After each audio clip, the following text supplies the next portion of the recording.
We're live. Look at here. We're only 6 minutes late. Hey, better late than never.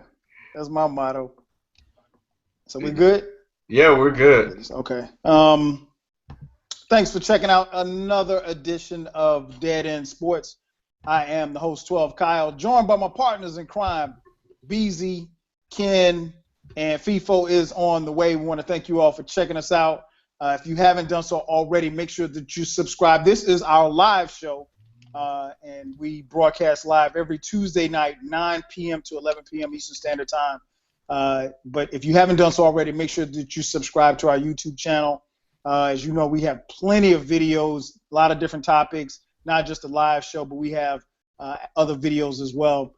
Make sure that you also subscribe to us and follow us on all the socials, Facebook, Twitter, Instagram. Make sure, if you haven't done so already, follow us on Instagram. We don't have a lot of stuff up on Instagram.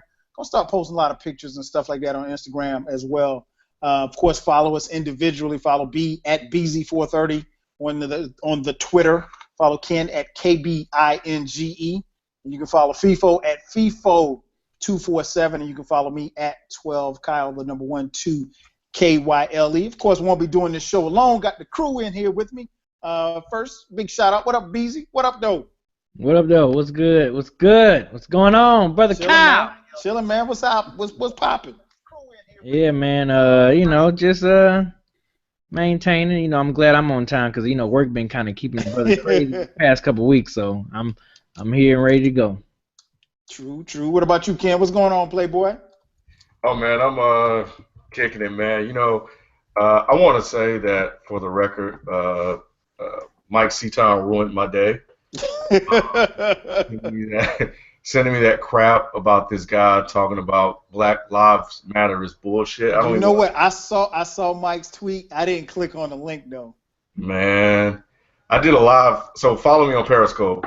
I will actually try to use it more, but I did a live Periscope and I watched it live while Periscoping. So you get to catch my whole reaction to this nonsense that this guy was saying. So other than that, everything's been good. You know what? I'm glad that you actually mentioned Instagram because I'm gonna wrap things up on there, man, a little bit. I know you guys have access too, but yeah, I think we need to. It's been neglected, and yeah, we definitely got to get back on Instagram. So I don't want to do to people like that, man. So yeah, you spot on, Kyle. Follow us on Instagram. It's Dead End Sports Everything, man. Dead End Sports Everything. No doubt. And before we get started, man, I want to take a second to just bring a perspective in. We got some tweets last week about the end of last week's show. Just want to be clear on something. We were not making fun of someone having suicidal thoughts. We were not making fun of, Holly Holm and possibly attempting suicide and mental depression. I think it goes without saying is that, that is a very serious matter, and we take it as such. We got some tweets. We did? Not saying it, wasn't saying anything like we were being insensitive, but I think people kind of got it misconstrued. But don't get it twisted. What was said was funny as hell. Oh God, what was said was funny as hell. But the funniest part was Ken's reaction, because I didn't see Ken's reaction initially. I didn't see it until I played it back. Man, Ken's reaction is what killed it, man. That might have been, as I try to get my camera straight, that might have been one of the funniest moments we've had on Dead End Sports ever, on or off camera. Man, yeah. But nah, man, it's all good. Just let you people know. I mean, I think it goes without saying, but I'm gonna say it anyway. Yeah. No, we weren't making fun of anybody trying to commit suicide or mental health or anything like that. But it was funny. I mean, let's just keep it real. It was funny. So. Yeah, nah, man. I couldn't help it. I'm sorry. Did you spit your drink out? That's what happened because if anybody has watched the video, it's the way it was the delivery because B was absolutely serious. He wasn't trying to crack a joke or anything like that, but it was the delivery, the way it came out, and it just totally caught me off guard, and I almost spit water out on my MacBook, which so yeah, but if we were on a major network or like this super huge publication, Right. we would have been shut down, man. We would have had all kind of crap, and so I'm thankful for that. I mean, we got a nice sizable fan base, but Oh we're God. not Stephen A. Smith or us. But B, it was funny. Yeah, And the funniest part about it was you weren't trying to be funny. That's I was like, what what the hell is going on here? Yeah. So anyway, just wanted to get that out, man. So shout out to everybody checking us out live on the live stream on YouTube. Shout out to everybody in our chat room as well. You can get in there, get in where you fit in. Going to be a lot of NBA talk tonight, some NFL talk, and a little hip hop talk as well. So make sure that you get in where you fit in. Obviously, the biggest thing that happened probably since the last time we spoke, actually, the biggest thing that didn't happen was the trade deadline. The trade deadline came and went. Any surprises, B, as far as to what did or didn't happen? With all the drama going on with Dwight Howard, I'm surprised he didn't get shipped out. I'm actually kind of surprised that Jeff Teague, I'm surprised Atlanta didn't really make any moves. Yeah, me too. With all that speculation going on. I felt did I talk about Tobias? I thought I talked about Tobias Harris, and I thought that was a pretty good move on the show. I think that happened. Did that happen after the show? No, that happened. That trade actually happened the day of the show. Okay.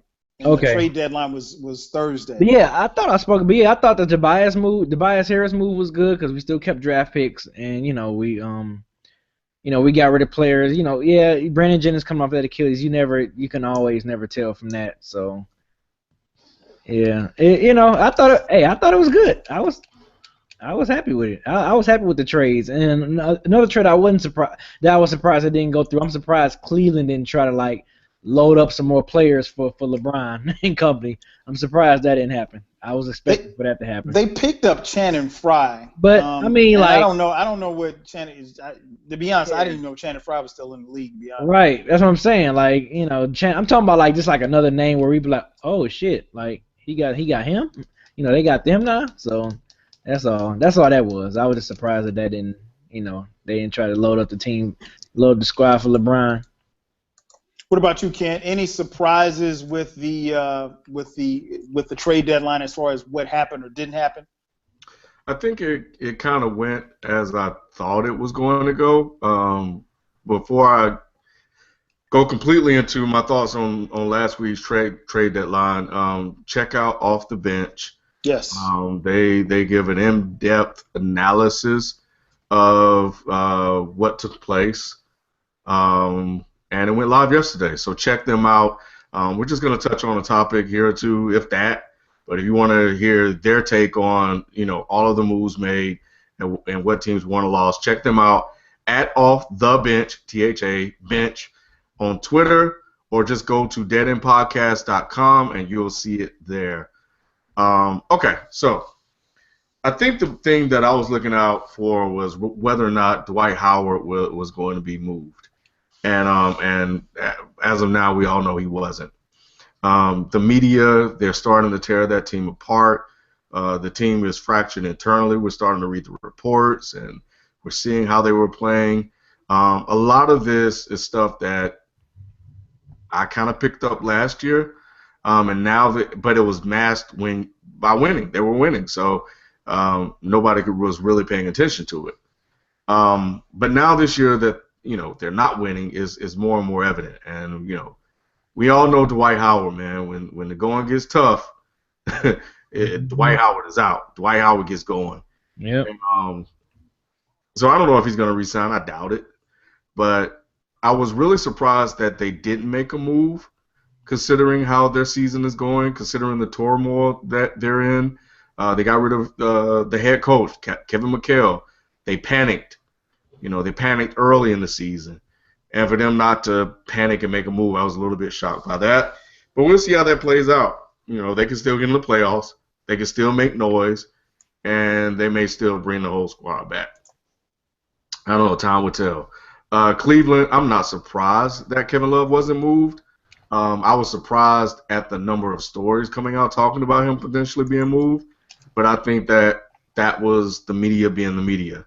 I'm glad they didn't make a move. I think Tyronn Lue and what he's doing, I think he's figured it out, and he's starting to use Love in a multitude of different ways, and that was really one of the key things that I was looking for. I know we're not talking about the Cavs, so I won't dive into that much, but I like that they kept him.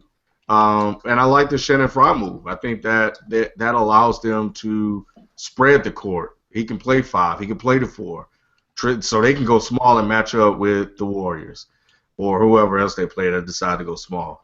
So I think it was a good move as long as he can hit his shots. I don't even think Shannon Fry knew he was playing in the league still. That's how bad it was. You know?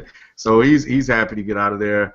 And in all honesty, I think that was it. You know, there were a couple of moves made here or there, none that I really cared too much for, none that I think will severely impact a team that will help or aid a team. But this is me talking. Check out Off the Bench. They'll give you their take on it and let you know what they think. But that's it. That's all I got. You know what? I often wonder, and the trades for the last couple of years have been, outside of what Cleveland did last year, it's kind of dull. Yeah, right. It was. Right.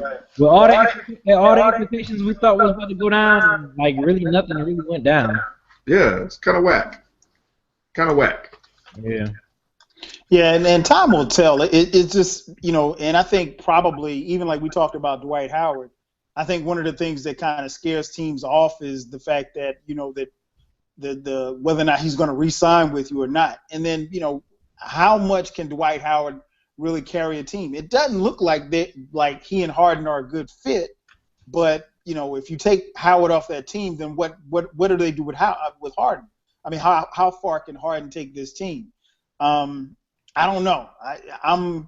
I wasn't really surprised that Howard didn't get moved. I was glad that he wasn't traded here to the Hawks because I didn't want to see Dwight Howard in a Hawks uniform.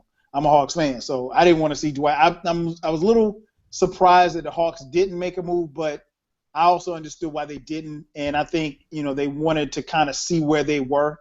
And I think the Hawks are a little bit above average, and they're middle of the pack team, and that's where they're going to be this year. And that's how they're going to finish this year, middle of the pack. So I wasn't really surprised. I was surprised that there was no blockbuster deal. I think we have to start kind of paying attention to some of these NBA insiders, the Chris Broussards and what's the other fat guy name on ESPN that follows LeBron?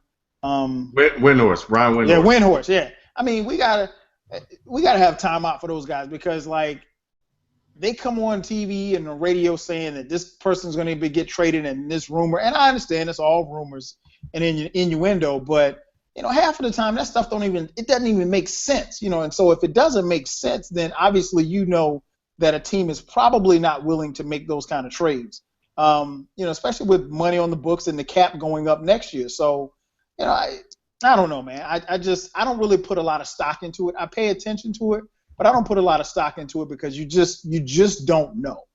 And so, I think those guys are more. Sometimes it sounds to me like they're guessing. And if you're going to get people to guess, hell, I mean, the three of us can guess or tell you where we think somebody should go. So yeah. And sometimes, they're leaking information. Organizations are leaking information. Right. In an effort to kind of sabotage, a situation. And you know what? I much like you, Kyle, I don't pay much attention to it. I think the one thing that it does is that when you're a player and the story starts to go out like that, and these rumors start circulating and it kind of get back to you, it could kind of mess up the team unity and your play. So I think it does have an impact there, but outside of that, that's about it. So, I'm like you, man. Right now, and especially the last few years, everybody's been wrong and it's been a bunch of talk. Mm-hmm. Yep, and that's all it's been. It's just a bunch of talk. And at the end of the day, I think time will tell to see how these, everything plays out. Now, since we last got together last week, we had two actually outstanding performances. So you tell me which one you think was more impressive.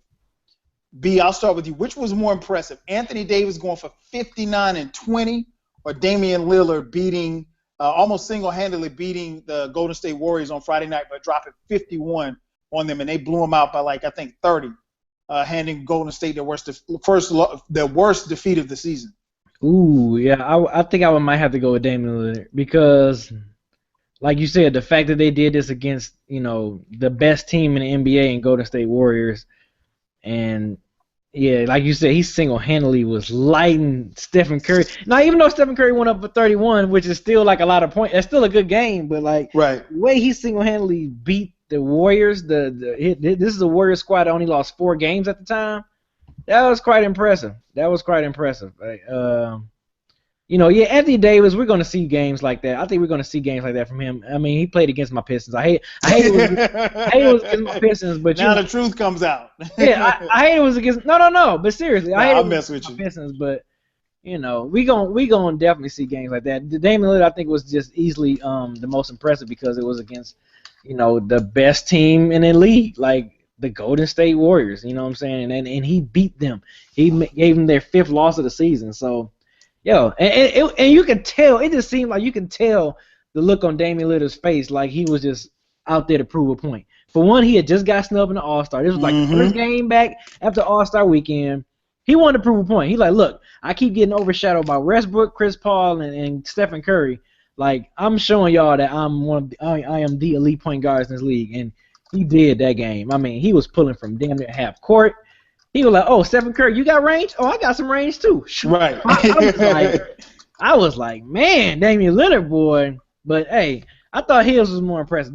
Just the fact that it was against the Warriors, the best team in the league. What about you, Ken? Which one was more impressive? Anthony Davis going for 59 and 20, or Dame Lillard dropping 51 on Steph Curry and the fellas? Wow, man, this is actually tough. I'm leaning towards siding with B because of the level of competition. We're talking about the best team in the NBA right now, record-wise. Yep. Only 4 losses. Steph Curry on the other side, he couldn't do anything with you. Which, if you have a good point guard and a point guard that can go with Steph Curry, it makes things interesting. Yep. He only missed 10 shots. Anthony Davis only missed 10 shots. 34-24. Anthony Davis was 24 out of 34, and Dame Lillard was 18 out of 28. Half of the 18 shots he hit, 9 of them were threes. 7 assists, so he wasn't just scoring the ball, and 6 steals. 51. Right. But man, that 59 and 20 though. Yeah. That's equally impressive against Andrew Drummond. On the other side, but I gotta go, man. When you do it against tougher competition, it should mean something. And it came at a time where there was a lot of attitude behind it. B touched on all of the sentiments behind why he went out and played the way he's played. And he has that team rolling 10 of 11. They're when nobody expected much from them. Nothing. And the Pelicans. Let's be honest. They're struggling. They've been hurt. I think we have to question some things about Anthony Davis. As we continue to move forward, 59 and 20 is a hell of a game. It would have been even better if we could say 60. But I'm gonna go with Dame, man, because it was the shocker no one expected. Yep. They thought we thought it was just gonna be another win for Golden State, because it's not like Portland record is just outstanding. Right. They can just be like, oh, okay, they got a shot. We did not see that coming. But you know what? I think someone, I can't remember who it was, but someone kind of was like, hey, watch that game, that Portland and Golden State game. Portland might come out firing, and they did. They did. Well, I definitely got to go with Damian Lillard. For one, I think, like you said, just against Golden State, coming off the All-Star break. And, this is a time, and we talked about this before in previous videos and even shows, that on a night-to-night basis, the head-to-head matchup with point guards, like, you don't get a night off. You know what I'm saying? So Right. coming fresh off of the All-Star break, and Damian Lillard should have been an All-Star, but he gets snubbed for the All-Star game, comes out, he's got the first game back, he's got Steph Curry in his place, and, Golden State, they're rolling. They went into the All-Star break rolling, and really to beat them in the manner in which they beat them, I mean, you beat them by 30 points. Golden State is going to lose again this season, but they won't ever lose any more games like that this season. But and I think Ken said it best on Twitter, they out Golden State. They did what they do best, and they flipped it on them. And I think Lillard was the catalyst for that. And I think you got to tip your hat to. Now, again, 59-20 is a monster game. But I will say this much: the only slight I have, Davis had 59-20, and they still almost lost that game. Like the Pistons were still in it. So that's the only knockout. I mean, but you can't knock 59-20, and Anthony Davis is as good as advertised. But I got to go with Damian Lillard. For one, I'm the only one on this podcast that picked Damian Lillard in the top 5 as far as point guards. So there. And on top of that, Dame also went out and got another 30. Anthony Davis only scored 9 points tonight. He only scored 9 tonight? 9. Damn. He had 9 points and 20 rebounds. He had 50 points less than his 59-20 game. Wow. That boy needs to be questioned, man. Well, no, I'm not gonna question him. I mean, he just put the team on his back. But I mean, that's tough, man. It's tough. But yeah, big props to those two guys, man. Back to back, incredible games. Coming off the All-Star break, I think that was big. What else? In the NBA, obviously, we talked about the trade deadline. Anthony Davis going for. And what's funny, man? I come on here and I'm like, every week I'm like, we're not gonna talk about Golden State. We're not gonna talk about Golden State, but Golden State is the fastest team to 50 wins. Right now they're 50-5. We saw them right here last night in ATL against my Hawks. What is it? How do you balance that team? I mean, because I hear people all the time talking about what it takes to beat them. Ken, what do you think it takes to beat Golden State? I know you started on some rant last week, but if you're coaching, and you don't have people to argue, because me and B not going to argue with you tonight, if you're coaching against Golden State, how do you beat them? You know what? I think we've seen it. We saw it Friday, and I think we saw a little bit of it last night against Atlanta. You need an attacking point guard. Mm-hmm. Someone that – and you need balance. You need a team that's well balanced. The Hawks, as poor as they've been playing this year, I mean, they do have balance. Right. They run when it's running well, they have a pretty good offense that's pretty efficient and effective. So the game changed when Schroeder came in and he was able to actually make an impact. So, and we saw what Lillard did, and I think that's what you need. You need a good point guard, and I think you need to beat them up, man. I think that when teams try to go small and match up with them, you're playing right into their hands. Mm-hmm. And a squad like San Antonio, if Aldridge if he mans up, and he could cause some problems because he can play on the perimeter, he can bang down low, you know what I'm saying? He can get those tough rebounds. It's him for him. He has to be able to match Draymond Green's attitude, and if he can't match Green's attitude, he's gonna lose that matchup.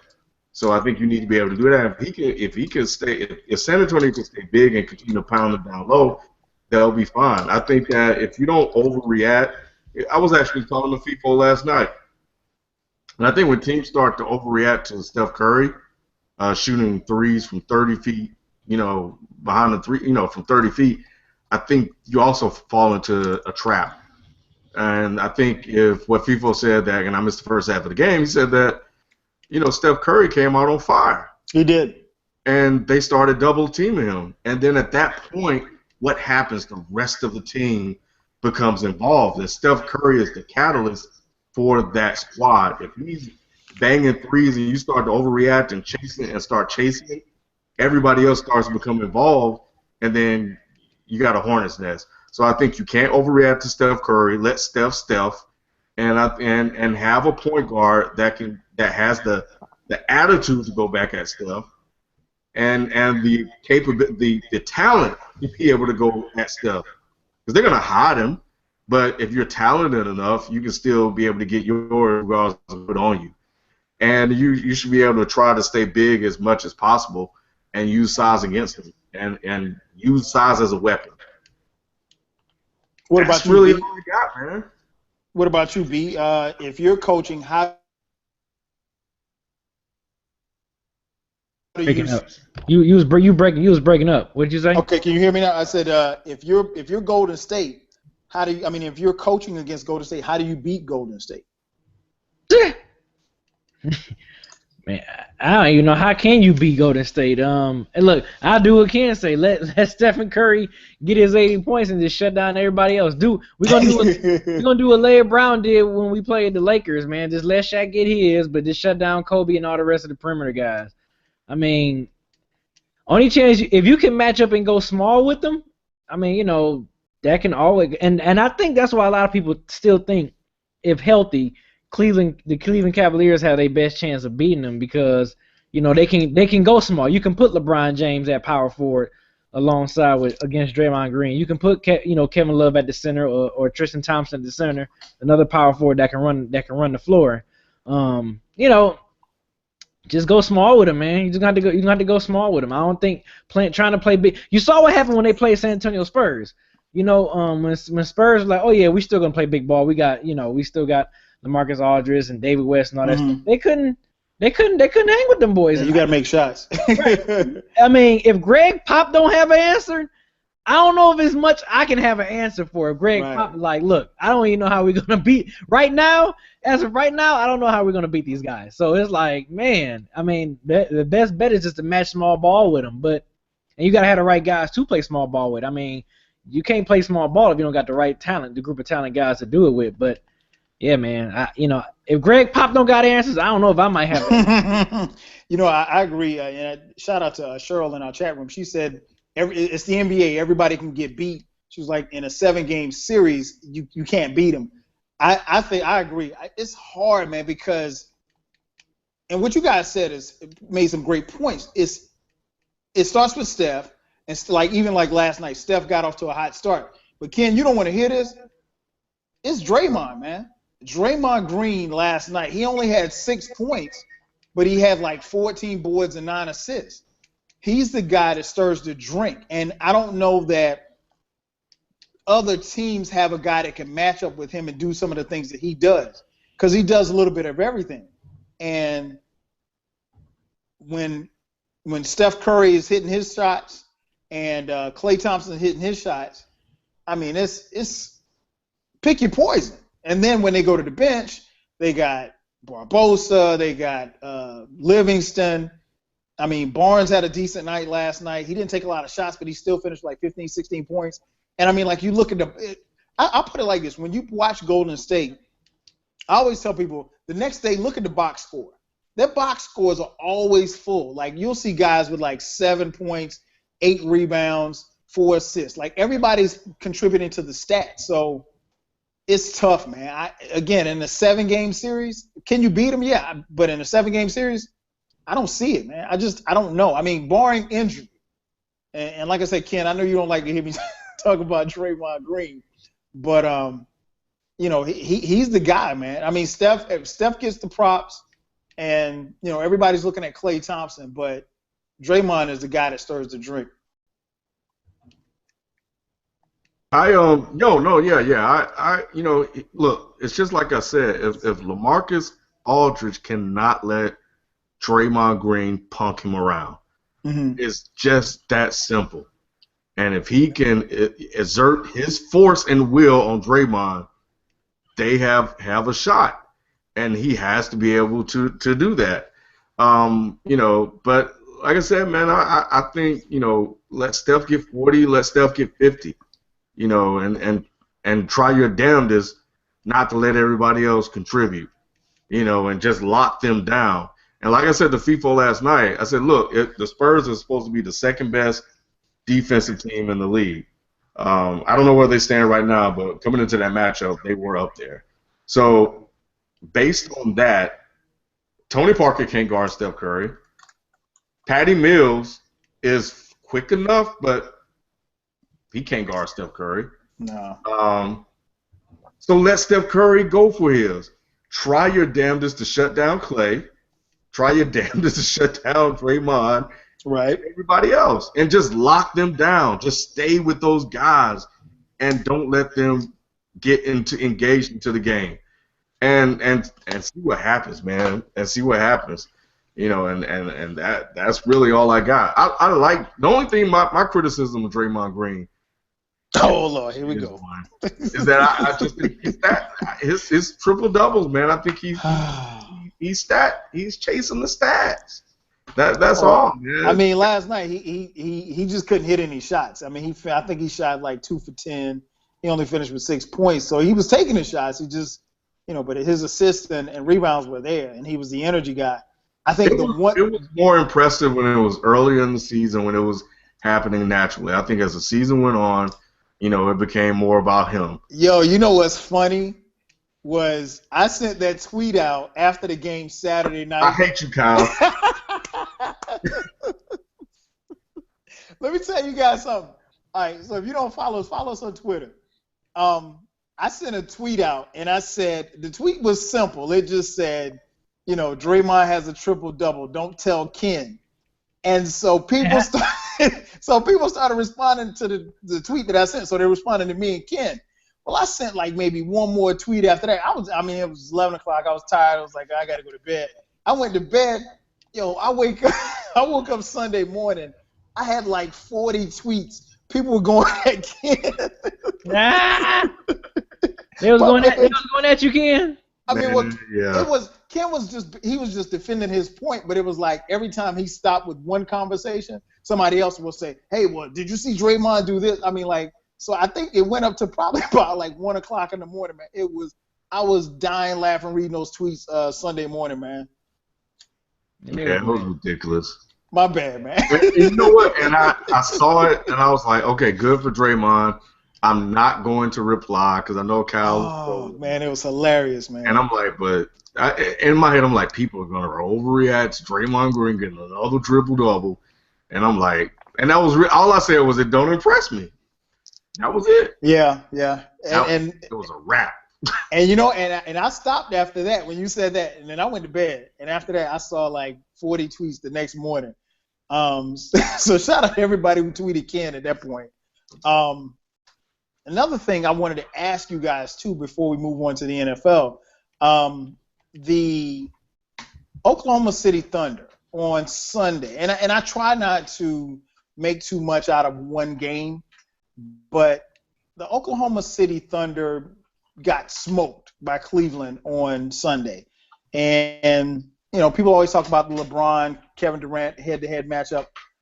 Why do you think – and I'll start first with you, Ken. Why do you think when Oklahoma City, when they don't perform well, that they seem to get a pass? Like, if I'll put it like, let me phrase the question like this. If Cleveland had gotten beaten the way that Oklahoma City the same way that they beat them, like the first thing you would have heard on SportsCenter was like, Cleveland is, washed up, or, something's wrong with LeBron, and, Tyronn Lue can't do this, or Kevin Love, like the finger would be pointed. But Cleveland blew them out with a depleted squad. I mean, Kyrie was sick from bed bugs. And, so why do you think Oklahoma City has somewhat gotten a pass for having, and they've had games like this where they just don't show up? I don't know. I really don't have an answer to that question. I think maybe because people don't even see them competing for a championship. To be honest, maybe I'm guessing. I do know that when I look at that team, and that team is talented. They have a lot of talent on that team. And Billy Donovan hasn't done a damn thing with it. And they are winning off of the talents and abilities of Kevin Durant and Russell Westbrook. Ibaka has fallen off this year. Hunter is coming off the bench. While Steven Adams is athletic, whatever, I kind of get it when I see them play. But they just don't. And that, so that's a whole other conversation when we get into drastic coaching changes when people panic because you kind of seem to be stuck at a certain level, Marvin Lewis. You kind of end up with the same thing. But anyway, you know what? I don't know, man. I think, look, Russell Westbrook's been hurt. Kevin Durant's been hurt over the last 2 years. After they lost in the finals, nobody has really expected much out of them. Like with LeBron and the Cavaliers, with LeBron any year, LeBron could be playing like Kobe, and people still expect the championship out of him. So he has way more expectations, higher expectations on him than any other player in the league, any other player. And when he retires, I don't know who's going to assume that mantle. So people like Golden State. They know what they are because they're great as a team, and of course Steph Curry. But they don't expect them to do that every year. But with the Cavaliers, any team LeBron's playing on, man, it's championship or bust. It is what it is. So when they lose, they're going to overreact. The Cavs are becoming, LeBron on any team is becoming the equivalent of the Cowboys, or really the Cowboys, because every time something happened with the Cowboys, they're in the news, and everybody's talking about them. That's LeBron. Everybody's going to talk about it because he moves the needle, and it is what it is. And of course, the situation in Cleveland when they got Kevin Love, and that wasn't working out, and David Blatt, and all, there was a lot of drama. There's no drama in OKC right now. So we'll see. We'll see what happens if these rumors of KD going to Golden State continue. We'll see what happens. We'll see what happens after that. But let's face it, man. LeBron owns Kevin Durant.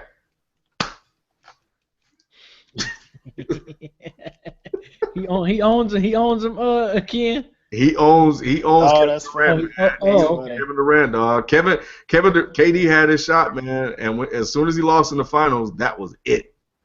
That's funny. He can't see LeBron. What about you? There's data to back it up.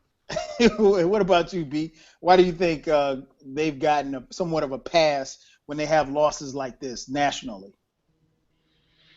I think you said it, or Ken said it. Like, I don't think people expect them to win, to go all the way. And you would think it would be kind of crazy for people to think that, because it's like they've been to the finals before. So they've got a lot of talent on that team. Though. They are loaded. I mean, they are. Plenty of people have said, talent for talent, they can match, a Golden State Warriors just off the talent. But you saw how that went. But yeah, man, that's a weird one. I don't know why they always get a pass. I don't know, is it because they like KD? I don't know. It's kind of weird. You're right. They do seem to get a pass every single time, and I don't know why they getting the pass like that. But yeah, it's weird. And maybe because if it's a small market city, maybe if there was a bigger market city, maybe that has something I to was do saying with maybe it too. if there was a bigger market city, people would probably pay attention to them a little more, but or be more critical of them. But I don't know. I think because the small market city, and then like you said, they're not really they don't really see them as a super threat to take the West. Right. I think they really see San Antonio taking the West more so than OKC from them. I don't know. OKC gonna have to make some major changes though, some lineup changes or something, because they're gonna have to. What they did against them, that didn't prove nothing for me. I didn't think that OKC had enough to beat them in a 7-game series. Mm-hmm. Maybe a game or two, but not 4 times. It's almost like we forgot Kevin Durant is a superstar, and Russell Westbrook as well. like what they did to, I forgot who they were playing a couple of years ago when all three of them showed up. Ibaka got the block, Russell Westbrook got the game time layup, and KD with the kill. But all we see now are talks with LeBron and Steph Curry and the Warriors. That's it. Yeah. Kevin Durant has moved to like tier 2 superstar level. Yeah, and it's kind of weird how that happened, and I don't know if it, do you think, I wonder if it has anything to do with the fact that he sat out, with those injuries. You know how the old saying goes, out of sight, out of mind. But I mean, he's still a superstar in my opinion. I think the thing that's interesting with with OKC is that this could be it for them. I mean, like this season right here could be the last run that we see with those three, with Ibaka and KD and Westbrook. Obviously KD's a free agent, so it's up in the air as to where he's going to go. Westbrook's going to be a free agent, next year. So this is it. And as constructed, I just don't know how they can get past San Antonio or Golden State in a 7-game series. Not with because you're going to need at least 3 scorers. And Ibaka's numbers are down. And I don't necessarily know that it has anything to do with something he's not doing. He's just not he's not getting the shots that he once had. So I don't know if that's because Durant and Westbrook are getting more shots, or if they're getting more shots to Cantor, or what would happen. But yeah, this is it. This could be unless KD re-ups with OKC. And, that remains to be seen. And obviously he's not talking about it. So we will find out.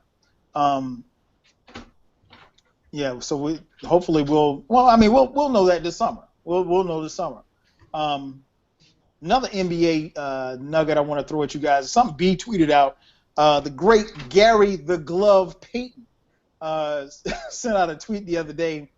And in his tweet, he mentioned that he couldn't play in today's NBA because, quote, he couldn't play in, quote, the soft NBA of today because he would get fined. B, what would you make of the Glove's comments about playing in today's NBA? Yeah, I think it's funny, and I think it comes with some sort of warning because, let's not forget. This dude he was considered. For about a good maybe 5 to 6 seasons, he was considered like top 5 PG in the league for for all 6 of those seasons. I'm just being tough. It could be more. Right. I just got to remember. But it's not like this is someone who barely played the game or who wasn't at the top of their game playing. It wasn't like the scrub in the league, a veteran point guard who we never really talked about. This is the Glove. So for him to say that. For one, I just think it's funny. And, it's very funny. And he's right. We all know that the game has changed. It's changed. It's just that's just the beauty. That's just that's facts. You know what I'm saying? So yeah, of course the game is not as physical as it was. It's not as you didn't have flagrants back then. You got flagrant fouls now, flagrant 2s and stuff. So yeah, of course that's gonna play a factor. He said he would all his contract money would be taken fines. Fines, right? Because Gary Payton, he talks shit. He gets in players' heads. The stuff he probably said some stuff to those players in front of referees that probably today you would be fine. You know what I'm saying? Like the words that would be coming out of his mouth. What he was probably saying to Jordan, and if a referee heard that, they'd probably be like, technical foul, right, because Gary Payton talks shit. So yeah, I do find it interesting. And not really interesting, but I just find it funny, because like I said, I'm not gonna be like, oh, you old scrub, like, dude, this dude was literally top 5, in some cases, sometimes top 3 PG in the league, during the Jason Kidds and Penny Hardaway, and then you would name Gary Payton was right there next in line. So, hey, it's funny. He of course he probably has some merit in saying that, because I'm pretty sure a lot of players.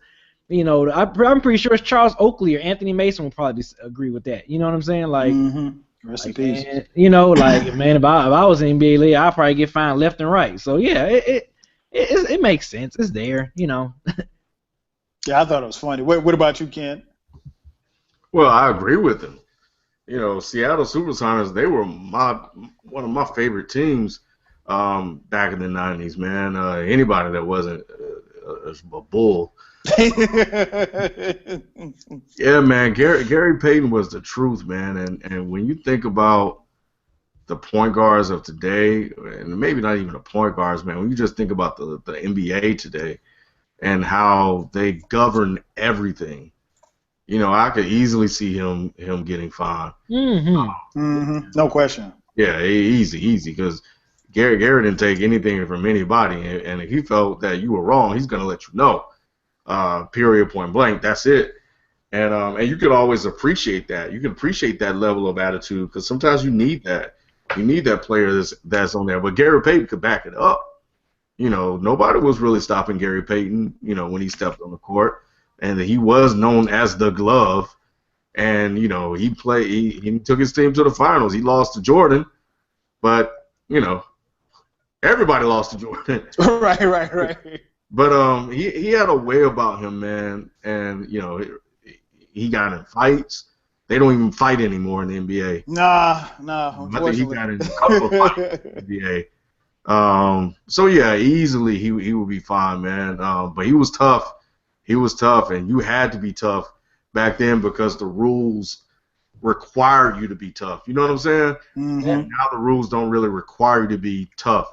Draymond Green, as much as I get on him about his stat chasing triple-double ass, he's tough. And Draymond Green, he has that 90s pedigree to him all day long. And you know where that comes from? Michigan State. Yeah. Oh, no question. Dak Randolph had the same thing, and he had to learn how to tone it down when he came in the league. Yeah.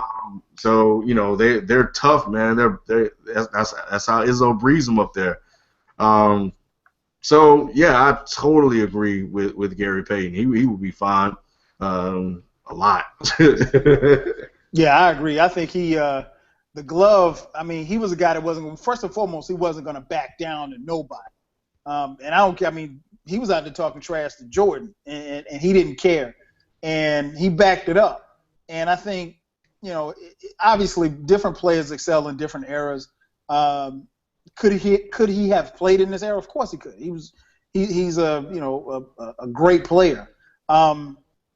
And I think his game would have transitioned to this era. Now, he's right. He probably would have been fined a lot because the glove, he came up in an era where you just didn't.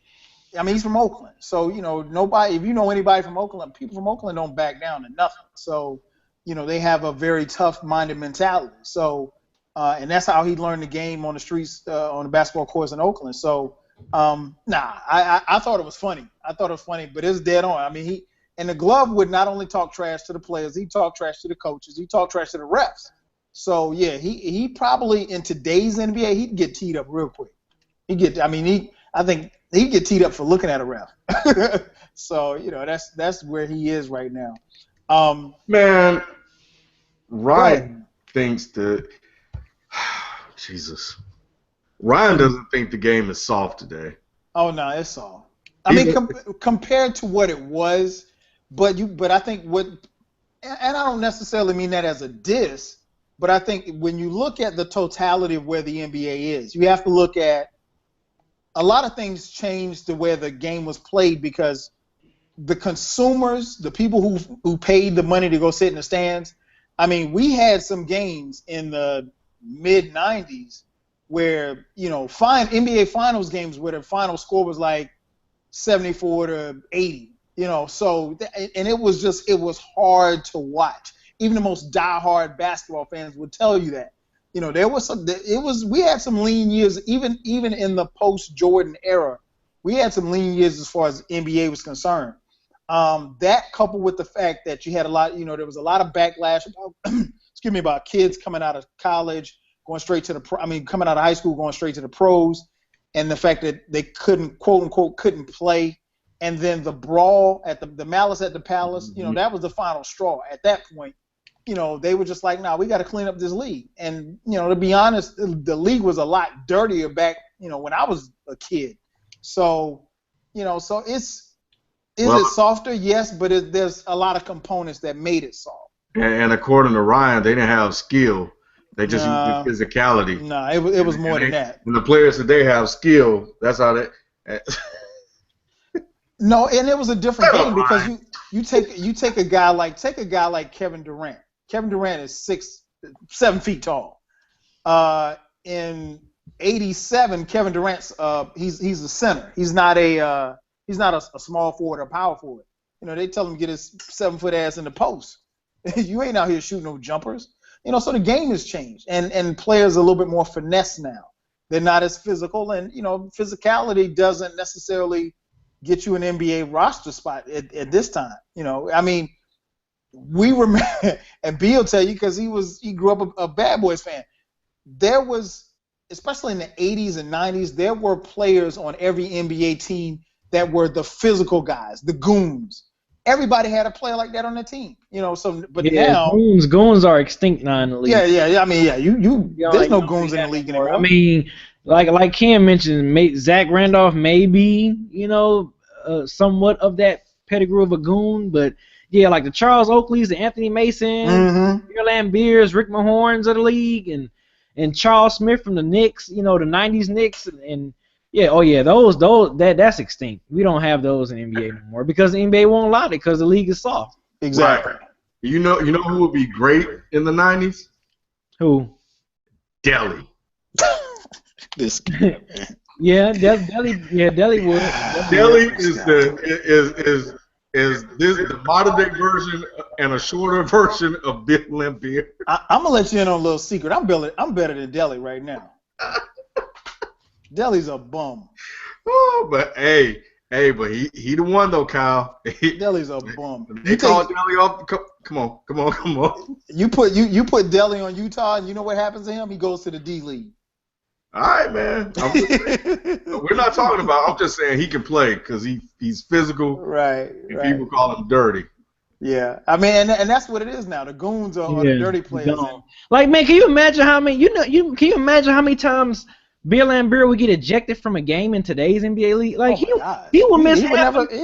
He would miss half of the season. Like him and Rick Mahorn would literally miss like a good maybe 75% of the season, damn near, man. Like just from the way how physical and dirty they were. You know what's interesting about that is because they always had, like I said, a roster spot for those guys, and those would be the guys. Like you would have a guy, maybe not like Laimbeer, but you might have a goon on your team. And let's say you're playing up against Patrick Ewing, and you may bring him in just for his fouls. Yeah. And he's not necessarily in there to score. He's in there just to play defense and to hack the hell out of Patrick Ewing. Yep.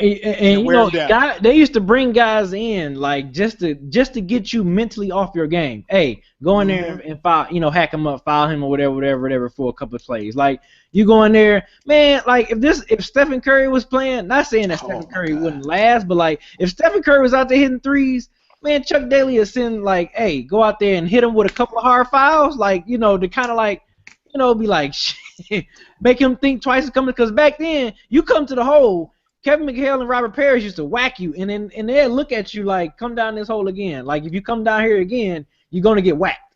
So, like, you had to mentally be tough and be prepared for that. Like, yo, you know what's coming. Yeah, like, you had to be like, yo, okay, if I'm going to get mentally whacked, I gotta know what's gonna come with. You know what I'm saying? Like I know if I'm going to the hole, I better brace myself for that contact. If I don't get it. Now you got players just going to the hole all willy nilly, just not even in touch. I just be looking like, damn, you're not even gonna foul him or nothing or make him even think about coming to the hole. You know what's weird is that, and I said that Saturday night when I was watching the Warrior game. I've never seen a guy as small as Steph. Because think about it now, we're only 5-6 years removed from Allen Iverson playing in the NBA.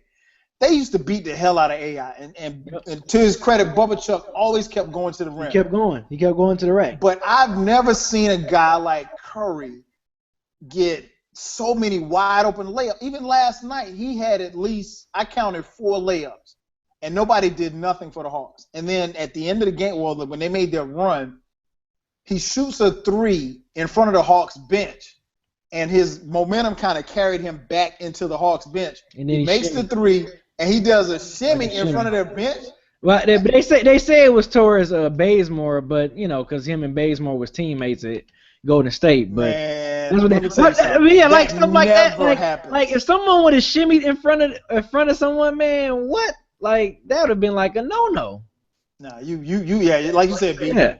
You going on the floor. Yeah, you hitting the deck next time. I don't like guys used to go out there just to get fouls. That's it. Like, you know, that was their purpose. My purpose is to foul you.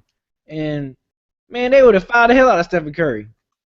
And then Stephen Curry probably be like, I ain't gonna shimmy again. They're right. Now he might still step back and pop that 3 in your eye, but he ain't about to shimmy again. I bet you he won't shimmy because the goon's gonna be on you.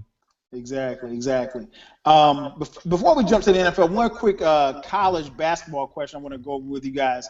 LSU suspended, or at least partially suspended, Ben Simmons for like a half or a quarter of a half or something like that for academic reasons. Question: why is Ben Simmons going to class? I mean, why is he going to class? You said, why is he going to class? Yeah, why is he going to class? I mean, think about it. He's trying to get his education, man. If you're Ben Simmons, why are you going? Do you really think Ben Simmons is going to class? No, he's not. He's not. Iverson wasn't going to class. A lot of those big-time, top-notch players wasn't going to class. I mean, but think about it like this. It's even worse now because if you're a one-and-done guy, yeah, you really only have to go to class, the first semester during football season? Like, honestly, what is your point of view going to class? Like, seriously. I mean, this time of year, now you're just going to practice. You go to practice, you go to the games, and then when the March Madness is over, you withdraw from school. Yeah. Withdraw passing. So what is really a point of going to class? And don't get me wrong, I don't want anybody to think that we're not about promoting education, but because we all believe in education. Can you imagine like those other one and dones in Kentucky going to class? Like, really? And you going to the NBA next year. Like, was DeMarcus Cousins really going? Did he really was going to class? Did he have like perfect attendance in class? Man, let me tell you something, B. I knew ain't no way in hell I was going to the NFL, and it was hard for me to go to class.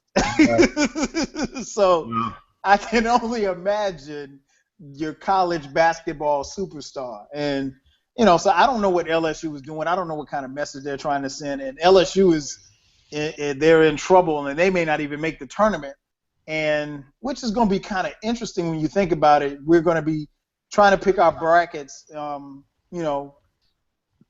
having a tournament with probably the best player not even in the tournament.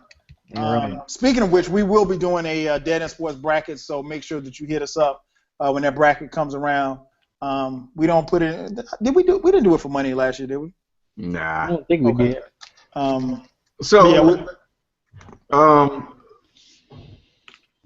Ben Simmons probably needs to go to class, man, because if he can't get a jumper, his ass is gonna be a bust. He will. I mean, you can work. You can always work on your jump. You can always work on jumpers. Because LeBron didn't really have a jumper like that. Yeah, but LeBron was way better than Ben Simmons. I mean, athletically, yeah, he was, but LeBron and Jay was broke too.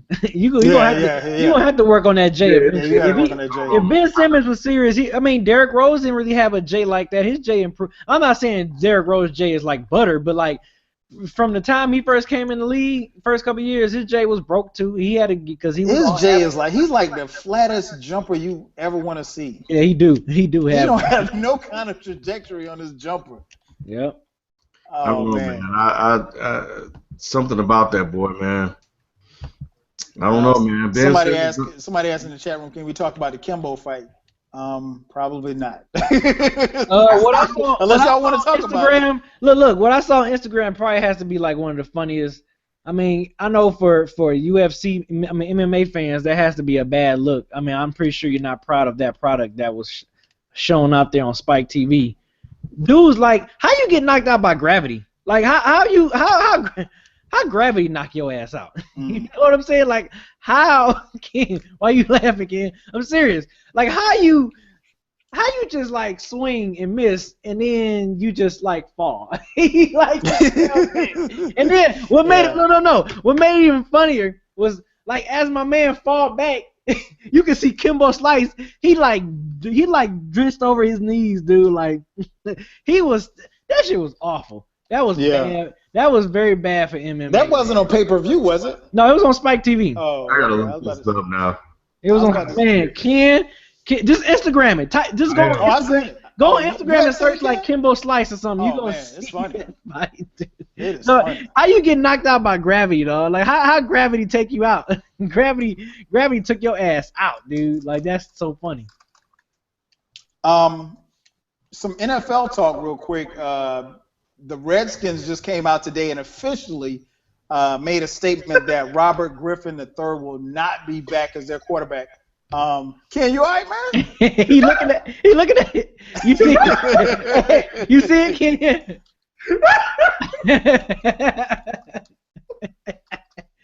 So you see what I'm talking about, Ken?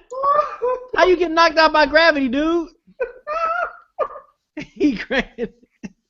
But no, hey, Ken, look at Kimbo Slice when my man fall down though. Look what he do. I'm surprised he hadn't seen it. No, he hadn't seen it. He cracking up. Where was he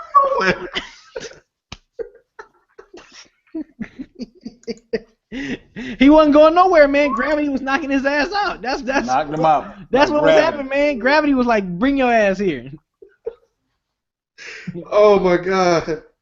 Because he hit him with the punch, and that was the one that did that uppercut, and he was out there. Out. Man, uppercut. Ken, that uppercut was 5 minutes ago. yeah. And then the gravity took his ass it's like out. a delay. No, don't try to say it was an uppercut. Bullshit. Oh man. So Robert Griffin III, man, the Redskins came out today and said that he won't be back. Obviously, they can't cut him until I think when the league officially when the league year actually starts in March. So we got probably about a couple more weeks for that. RG3, man, B, where do you think RG3 will land? And is there a market of a huge? You think there's a huge market for RG3? Yeah, you would think. Where the hell would he land? I mean, usually sometimes when players leave squads, they always go take division rivals. So I'm trying to think, will he land like somewhere like a Philly or not the Giants because they love Eli. I could see. Could you possibly see I don't think RG3 wants to go someplace where he can start. I think. Is it safe to say that RG3 is still a starter? I think he could still start. He could start in like Jacksonville or someplace like that. Yeah. No, not over Blake Bortles. Oh, yeah. I forgot. Oh, How about no. Houston? Houston doesn't have a quarterback. Yeah, he can go to Houston. Oh yeah, we all know that QB situation in Houston. So yeah, there's some teams out there that he could probably still start for. I don't know what we have because we haven't seen RG3 in so long, and I think it was political. I don't think he played that bad for him to be benched the way that he was. The Redskins are now in contract negotiations with Kirk Cousins, and Kirk Cousins wants a lot of money. I don't know why, but he wants a lot of money. He better cash in while he can. I would. Yeah, but is Kirk Cousins that good? That's not what we're talking about.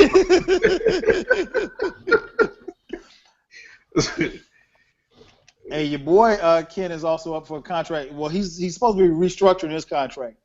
Mr. Joseph Flacco. Oh, they need to let him go.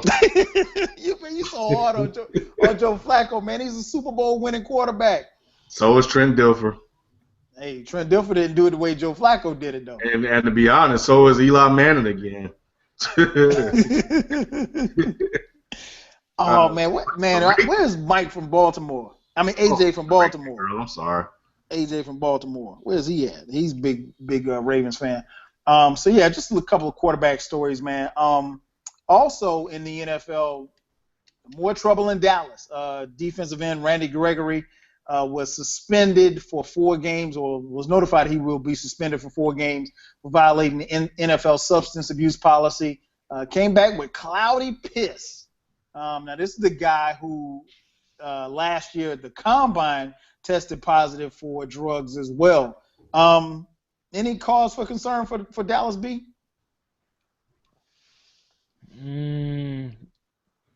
Maybe not. I don't know, man. Like, yeah, you know what it is, because you got to think, Romo is kind of like on his last leg a little bit, man. So it's like, how much of a tank they going to have for Romo? Mm-hmm.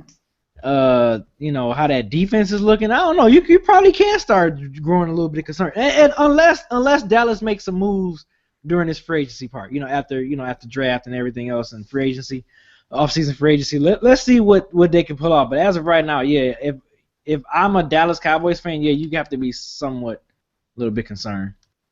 Yeah. What about you, Ken? You got a defensive end that is going to sit out the first 4 games. The rumors are swirling that they're not going to re-sign Greg Hardy, who was a controversy in and of himself. Tony Romo coming off a broken clavicle injury. Any cause for concern with off-season troubles for the Dallas Cowboys? Nah, I don't. I think Randy Gregory was troubled anyway. I'll be honest, I never even heard of the guy until the news broke.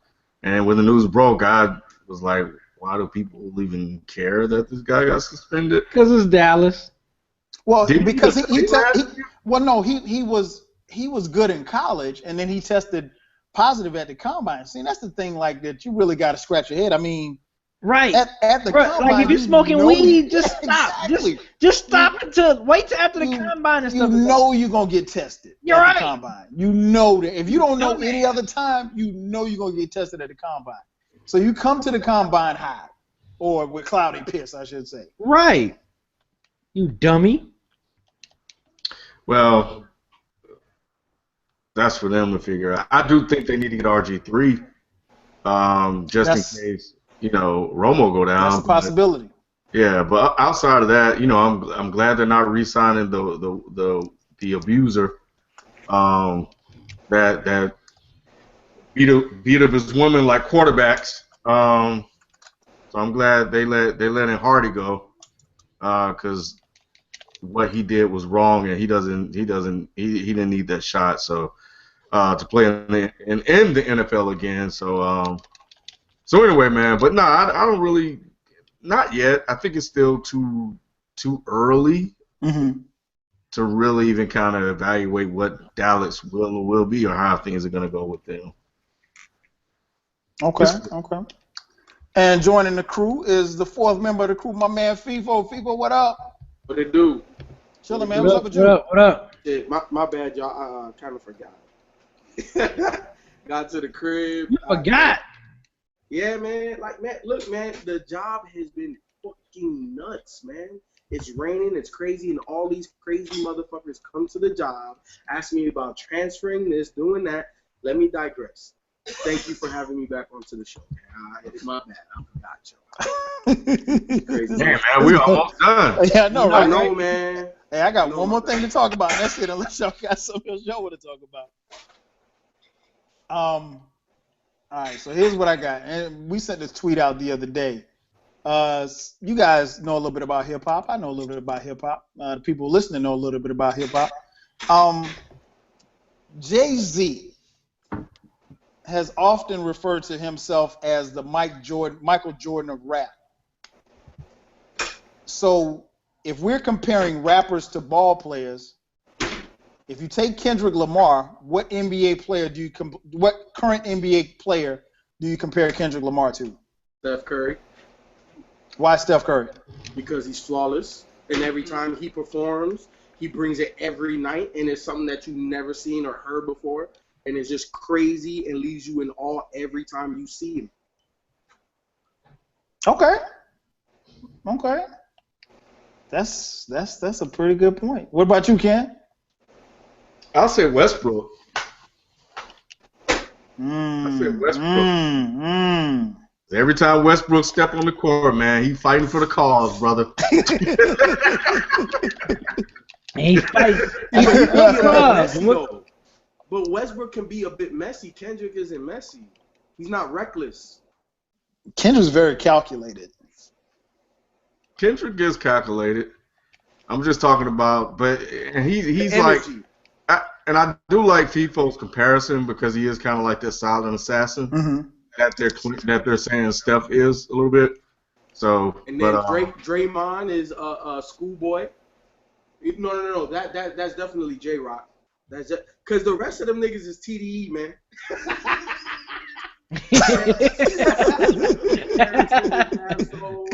Klay Thompson is He said the rest of them are TDE. All in, man. All in, man. All right, what about you, B? If Jay-Z is Michael Jordan, who is Kendrick Lamar?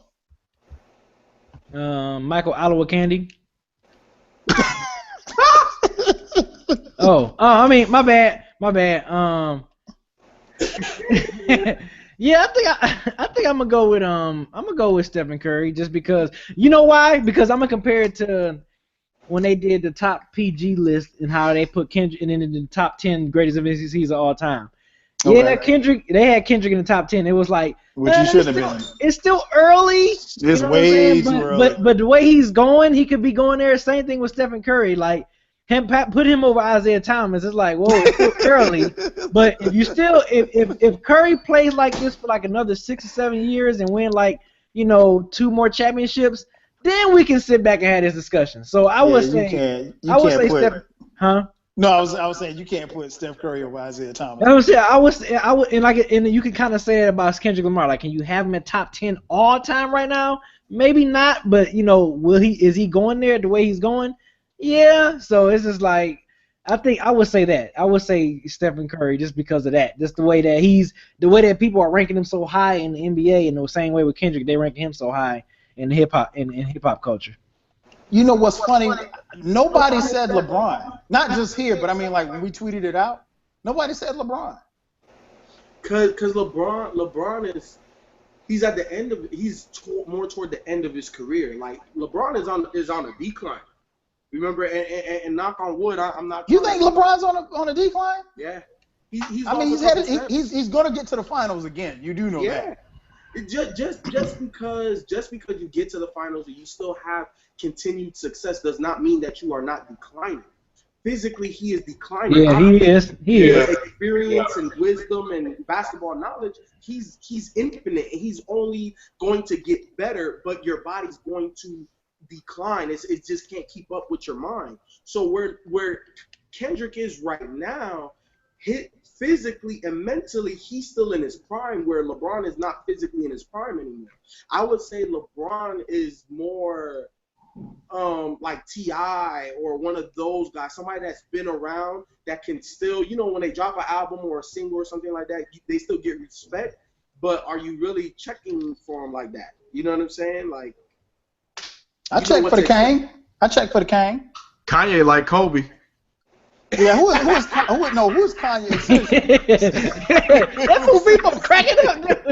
Who is Kanye like? Kanye's like Ron Artest. Kanye is like Kobe Bryant right now. I actually like this Kobe. I like this Kobe. The Kobe that's going out. I like Kobe. I can't say I like Kanye, man. I don't know what to make of Kanye. I really don't. He okay. You know what? I'm gonna say Jay Electronica, D Rose. Yeah. Cause look, you had like a little EP, couple tracks. Everybody thought you was the real MVP. Then you've been gone. Man, I've stopped waiting on that album. But didn't he have a single or something he dropped? Or something? Yeah, I thought he had a single like 2 weeks ago. Yeah. So yeah, he D Rose, man. Somebody said Kanye's Nick Young, Swaggy P. That's not far off. Let me think of somebody else before we get Somebody out of said James Harden is like Wale. That's pretty accurate. That's pretty. Yeah, because neither one of them ain't gonna ever win. Wait, who said that? Hold on. I can't say any of this. Nick Young is Big Sean. Deja Dahada 420. Tasia. I mean. Yeah. Yeah. Yeah. Okay. But anyway, that shit was funny. Yeah, that's funny. That is funny. So yeah, that's a little thing we put out there. We'll do some more hip hop and sports inspired themes. Make sure that you, like I said, follow us on all socials, particularly Dead End Sports on Twitter, Instagram. Make sure that you subscribe to our YouTube channel. We're everywhere, and make sure that you follow and subscribe to Off the Bench, a new podcast from Ryan and Q the Sixth Man. They talk NBA. They really get into detail. I think the latest podcast is up talking about the NBA trade deadline. Jay Electronica dropped a single. Somebody asked that in the chat room. That's unless you guys got anything else, man. I don't have anything else up here written down. This dude, D. Valentine from Michigan State, like, I don't know if you guys have been looking at his numbers, man. Somebody in the chat room said Deion Waiters is Meek Mill. Yeah, I've been peeping his numbers, Ken. I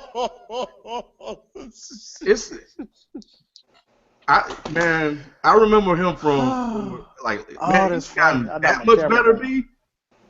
Yeah, I know, it's amazing, right? Like just how one season can be, like how one season you can really turn around that much. Isn't that crazy? That's funny. Yeah, I know. I'm like, wait a second, this is the same guy that's from last year? Right, I know. He was like a role player, dude. Like literally a role player, and like he is like these. Like they talking about him being like a top 10 draft pick, dog. He's on for 1 year. That's nuts. Yeah, that's insane, man. And somebody said Jay Electronica. When you work on your game, man, that's what happens, man. When you work on your game and craft your game, I mean, sometimes I played with dudes where 1 year they was like so, and then like after summer camp or something, they're like, damn, this dude's nice now. Like, what the hell?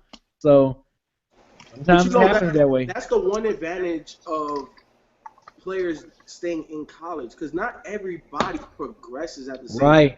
Physically, mentally, in different aspects. So some guys need 2, 3, 4 years of college. Yeah. You know what I'm saying? Because would Dame Lillard be the same Dame Lillard if he didn't stay 4 years? Exactly. I don't know. You know Exactly. I don't know. Some guys. Like, can you imagine a freshman Dame Lillard coming into after freshman year? He'd be out the league in 3 years. Yep. But right now, this man a fucking superstar now. Like I said, he's like a top 10. They're saying he's a top 10 draft pick, Ralph. Like. If you would have asked me this last year, I'd have been like, what? I'd be like, he's probably an MB development league guy, but not that's crazy. And you know what? I was watching ESPN earlier today. The coach from Arizona, I can't remember his name, but I like him. He lost a whole bunch of weight or whatever, but he was talking about, it was last night. Scott Van Pelt was talking about how Arizona started off real slow this year. And now they kind of look like a juggernaut again. And he said, you know what? It's the same team in new seats. And when he said that, I'm like, man, that makes a lot of sense. When you lose a lot of talent or opportunity presents itself, players have to get accustomed to that. And Valentine right now, it's kind of like, well, shit, if I don't do it, who else going to do it? Mm-hmm. And plus, he worked on his game to be ready for this opportunity. Yeah. But the question now is what do you project them at the next level? You know what I'm saying? Because when you have such a big jump, it's like, are you going to continue to jump like that? Or are you just like what are you? So I don't know what he is at the NBA level, to be honest with you, because I think he can be like a Draymond Green type of guy where, depending on the system that he's on, can elevate him versus just him being that great. Him being a piece that, depending on where he is, can be better than what he really is. So I don't know, man. I think that this draft is going to be interesting in the fact that I think that there is going to be several role players and not a lot of all-stars or people that you can build around. Right. Ben, well, we got to talk about your boy Ben Simmons as we get closer and closer. Right. But, I don't know about him, Ralph. See, look, here's the thing. College game is just not for him. But I've watched him play, man. It's like watching paint. He is boring to watch unless he grabs the rebound and runs up and dribbles up court. That's the thing in sight, and then he's gonna make a pass. That's about it. But here's the thing: when you watch Derrick Rose in college, did you see this? Did you see the MVP Derrick Rose? Nobody. And I always keep that in the back of my mind. I do remember free throw missing Derrick Rose. Yeah, of course. No, in college he shot like 50%. I don't understand how he jumped up to the mid-70s. You know what I'm saying? But either way, look at Andrew Wiggins. People, to me, when I watch Ben Simmons play, he reminds me of Andrew Wiggins at Kansas. People questioning, does he have a killer instinct? Does he do this? Does he do that? But Andrew Wiggins is over here his second year averaging 22 points a game in the NBA. That's what he's doing. Traded him. Huh? Yeah, and Cleveland never should have traded him. That's not what we talking about right now, Ken. I mean, I got talking about projection right to the next level. When you have 6'10", when you have a guy that's 6'10", has ball skills, dribbling, handling, IQ, passing, tremendous athleticism. We don't see it because you can pack the paint. I am telling you, this guy the first time you watch him in the NBA, he's going to blow you away. The first time you watch him in summer league, he's going to blow you away, guaranteed. Okay. He looks like he don't care about the game. When the games are close, he doesn't try to take over. There are just some things when I look. He don't care because they make him go to class. He don't want to go to class. Wiggins. And they're on the bubble. He's not. I don't know. Yeah, they may not make it. They may not even make it. And it's like he doesn't even care. Why should he care? Let's be honest. These guys, this is a stopgap for them. And he decided to go to a place where he does not have help on the basketball court. Which is another issue. Because you could have went anywhere you wanted, and you chose to go to LSU? Because him and Leonard Fournette are actually pretty close, or this is the story that I heard, and they decided to go there together to bring LSU back on the map. Because LSU pays well. Well, he's not doing his. That too. On that note, I'm done. That too. I mean, come on, let's just keep it 100. Look. At the end of the day, all I'm saying is when you're in high school, and you know you're going to be the number one pick, and you have to play a year somewhere else, like outside of going to a place where you know you can win a national championship, why are you going to go all the way that hard? And I'm not saying Ben Simmons hasn't gone hard. It's just that where does that extra motivation come from when you know he's guaranteed the first pick? Where is that motivation coming from? I feel like he's already displayed enough. You've seen enough glimpses to know to solidify. Because who else are you going to take over him? Buddy High? Heel? Who else? I'm not taking. If I'm going to take a chance, my chance is going to be on Ben Simmons. And I see what you're saying. I don't think that you're off base in saying that. I think the problem is that what Ken is saying is that he needs to see more, and I hate to use the phrase, but killer instinct. And there's part of that does not translate, and you wonder how much of that actually will translate to the NBA. And so I guess we'll see. I wish that we got a chance to see him in the tournament, and it looked like they're not going to make it. But here's the thing, man. I think that this killer instinct thing and all of this shit, man, that shit is overstated. Every player is not the same. You have to take what the player does best and maximize that. If he's an all-around guy that likes to set people up and make plays, then let him do that. Why does he need a killer instinct? You know what I'm saying? I don't. You know where the killer instinct. You know where all that came from. That came from people dumping on LeBron. They couldn't find any holes in his game, so they had to say he doesn't have the killer instinct. Exactly. And to me, that's an unfair criticism. Oh, very unfair. Very unfair because look, and I think LeBron had the best analogy for it. Some people, he's a wolf. He likes to hunt in a pack. You have some lone people like Kobe and MJ and other, scoring dynamos out there that like to do that. That's not LeBron. And just because I'd rather make the right play than to force up a shot, there's nothing wrong with that. It's all in how you build your team. If you have a guy like that, then you need guys that when they catch the rock, they're going to fucking shoot the ball. That's why you need JR. That's why he made Mo Williams into an all-star point guard. Because he needs guys that's going to score and not be scared to score. Because if I pass you this thing, don't make me look bad. Right. Because a pass, it's teamwork. First of all, I have to see you, get you the rock, and you have to make the shot. If I do all the hard work and all you have to do is put the ball in the basket, bruh, come on now. I'll take that. And to me, that's what I see when I watch Ben Simmons, man. I'll say it all day. I will take players that can do things that you cannot coach. Because I can coach. I can teach you what I need you to do. We can improve your shooting, your ball handling. We can improve all of that. What I want players that they have certain things I can't coach. I don't want to be able to coach the things that you're able to do special. That needs to separate you. You know what I'm saying? And Ben Simmons is that type of guy. He's a Swiss Army knife. And again, to Ken's point, killer instinct, this, scoring, this, that, whatever. Andrew Wiggins is averaging 22 points. Then he averaged like 14 points at Kansas, 16 points at Kansas. I hear you, man. I'm just saying. Karl Towns is like at 18. Man. He only averaged like 12 points a game in college. Ken's reactions are funny. I know, right? Yeah, but we saw. Hey, but look, with Towns was special when he needed to be special in the tournament, and I haven't seen Bill Simmons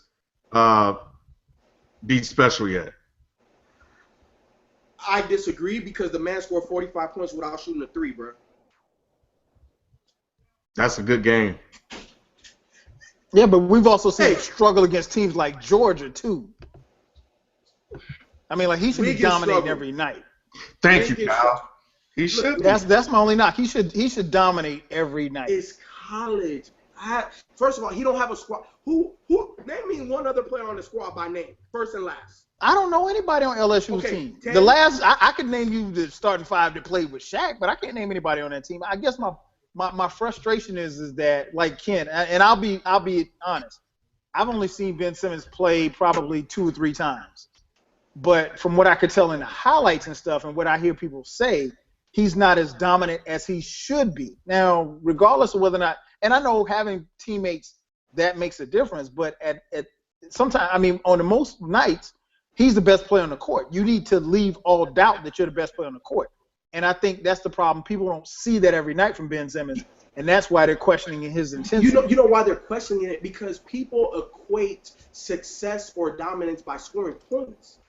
That's not how you can. That's not the only way that you can dominate a game, and that's the problem. That's where this killer instinct. You don't have a killer instinct. You don't have it. That's where that shit comes from. You can dominate a game without scoring the ball. Jason Kidd did it. I'm fully aware of that. But he's a point guard. It's easier for a point guard because you're supposed to control flow, right? But when you're a 6'10" small forward, power forward, point forward, you do a little bit of everything like a LeBron. Like he's averaging a double. He's averaging 12 points a game. 12 rebounds a game.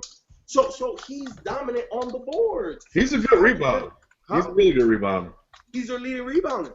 He's their leading assist guy. So what are you talking? Just because I'm not averaging 20 points, I'm not dominant? Man, get out of here. You're damn yellow. You're stupid, man.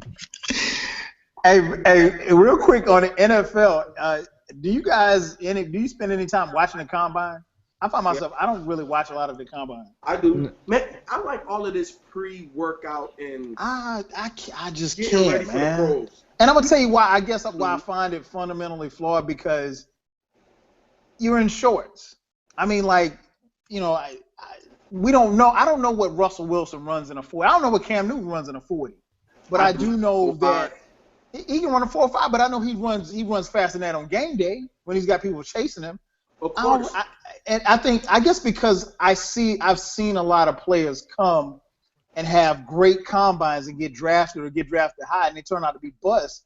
And these NFL executives, they just look at the 40 times or how many times a guy bench pressed 225, and they don't look at the tape of what the guy did for 4 years in college. But Kyle, I think it's unfair for you to say that, because you specifically said they don't look at the tape. Of course they've looked at the tape. They look at the tape all season. Now, the combine can raise some eyebrows. Right. To me, like, the reason why I watch the combine, I watch the NBA combine, I watch Summer League, I watch all of that stuff because I like to know when I'm right.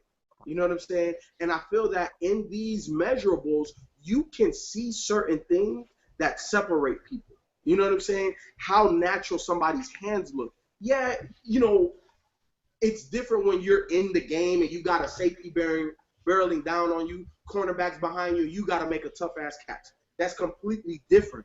But you can see natural hands versus somebody that got some bricks out there in shorts and right. You know, as a running back, you can see change of direction in some of them cone drills. You know what I'm saying? Plus, you take what you saw in the college season, you match it with what you see, and then to me, if somebody, because you've been watching film, if somebody jumps off on the combine, unlike how you seen on the film, I'm going to go back to the film and be like, okay, what's the difference? Because the combine and what you see on film should not be that far off. It should not be that far off. A lot of times it is, though. Then you have to question why. Right. So is this guy actually ready to take a jump, or is he just a combine warrior? Yeah. You know what I'm saying? And I think that even sometimes people that aren't necessarily enamored with the combine, because I think it's way harder to draft an NFL player, depending by position, than it is drafting a basketball player. It is. You know what I'm saying? Because NFL players are wired different, and you don't know oftentimes what that money is going to do to them, and that fame and that notoriety. Because just look at all of the off-the-field issues versus the NBA. It's like 40-1. Well, not only that, but I mean, the system matters too. I mean, you could be, you know, if you're a 3 technique in a 3-4, and you're a 3 technique in a 4-3. I mean, you could be playing different positions, and you know, maybe you excelled in college, and then some guys, you know, they just don't. The games just don't translate to the next level. B, what about you? Do you spend any time watching the combine, or how much time will you spend watching the combines if you watch it at all? Yeah, no, I don't really watch the combines. Same here. Yeah, I'm like you. I just it don't really do nothing to me. Now, unlike FIFA, me and him both be watching the hell out of some summer league, NBA basketball. Yeah, I watch summer league. Yeah, combines they don't never really done nothing. It never did anything for me. What about you, Cam? Nope. Man, I don't have time for that. Nope. All I need to know is who's going to play and who's going to step on the field. Yeah. I mean, the combine, it is a good indicator, but I've seen, and we've all seen, some guys just come in and become combine warriors. And because if you think about it, most of these guys have finished or stopped going to class. And so all they do is work out, you know, so they get themselves ready. And their bodies are ready more so for the combine. And your body is as healthy as you'll ever be in the NFL when you get ready for the pros. Because you'll never be 100% after ever that. Again. Yep. Ever. Until you retire. Agreed. So that's it for me. Anybody, you guys want to do some parting shots? I'm gonna say shout out to Mr. Dame Lillard. Last year I was definitely tough on you. I said that you were inconsistent. I said that you know, you're definitely an all-star. I said I didn't think he was a superstar based off of last year.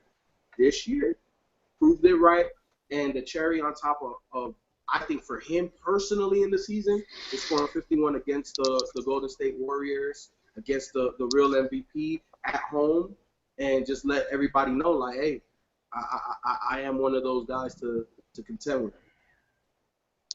Okay. Ken, you got a parting shot? Look, North Carolina, with the absolute fail of the week last week, against Duke, a game they should have won. Mm-hmm. Duke completed too. Yeah, that Johnson kid was killing them, and for whatever reason they went away from him. The guards tried to be the heroes, and they shouldn't have been. They should have just let that man do what he was doing and beat them boys up. But Grayson Allen refused to let Duke die, and so did that Ingram kid, man. The Ingram kid came to play in the second half, and they showed a little bit more heart. But still, ain't no way in hell they should have lost that game to Duke last week. So y'all failed, man. So and they look a little talented, but something about them ain't clicking right. But it was a good game. And I like that Grayson Allen kid, man. I like him a lot. That's all I got. Okay. What about you, BZ430?